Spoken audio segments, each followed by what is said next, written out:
This is Business Week Armenia, CivilNet's weekly business digest. Here's what you need to know this week.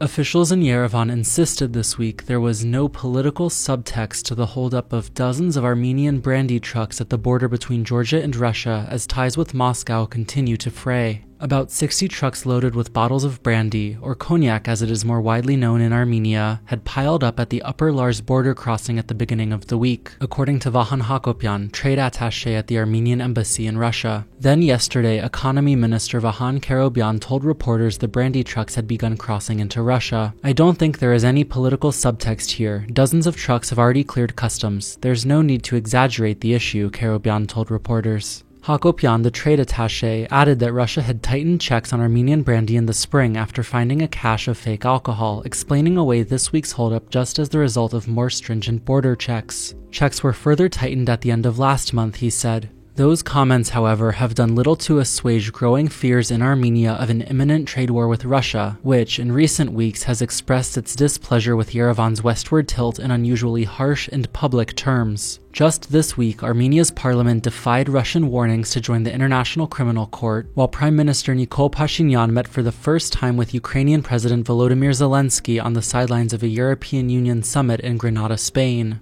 Russia has long been accused of restricting trade as a means of political retaliation. For instance, Roselhozhnadzor, Russia's food safety agency, banned Armenian dairy products earlier this year amid a spat between the governments in Yerevan and Moscow. While the dairy ban had a minimal effect on Armenia's economy, restrictions on brandy exports would have a much more significant impact. Brandy has long ranked as one of Armenia's top exports, approaching $300 million in value last year. About 3/4 of Armenia's brandy exports are destined for Russia.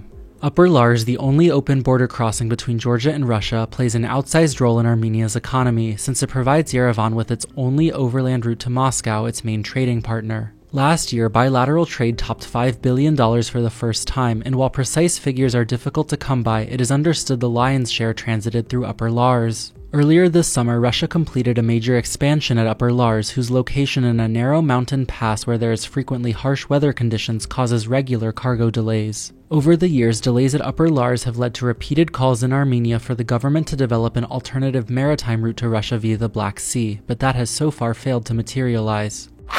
In other news, Armenia's currency, the dram, tumbled this week amid growing uncertainty over Armenia's future economic ties with Russia and the influx of more than 100,000 displaced people from Nagorno-Karabakh following Azerbaijan's forceful seizure of the region last month. In just the past 2 weeks, the dram lost 7% of its value against the dollar and 5% against the euro, according to central bank figures. Demand for dollars in Armenia has increased several times over, prompting a number of currency exchanges to either severely limit sales of dollars or stop selling them altogether. Observers said the dram's sudden depreciation is likely an expression of growing unease in the country about Armenia's economic future amid fraying ties with Russia, as well as geopolitical instability following Nagorno-Karabakh's dissolution. The National Assembly's ratification of the Rome Statute has caused negative expectations related to future uncertainties, said former State Revenue Committee Chief David Ananyan, referring to Armenia's move to join the International Criminal Court.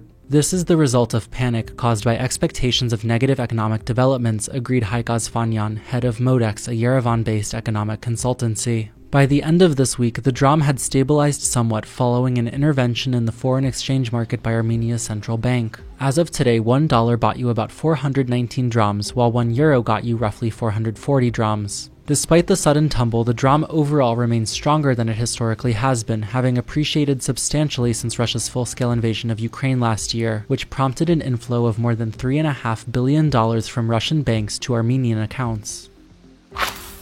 You can also check out CivilNet's latest guest article by Alexander Gevorkyan, economics professor at St. John's University in New York City, who wrote for us about some possible economic measures the Armenian government can take in response to the mass influx of people displaced from Nagorno-Karabakh. Earlier this week, the government set aside about $19 million for refugees from Nagorno-Karabakh, with plans to earmark another $4.5 million in the coming days. And starting today, every person displaced from Nagorno-Karabakh, regardless of age, is entitled to a one-time cash payment of about $230, transferred directly to their bank accounts. But, Gevorkyan argues, much more can and should be done. For more, the full article is up now on civilnet.am.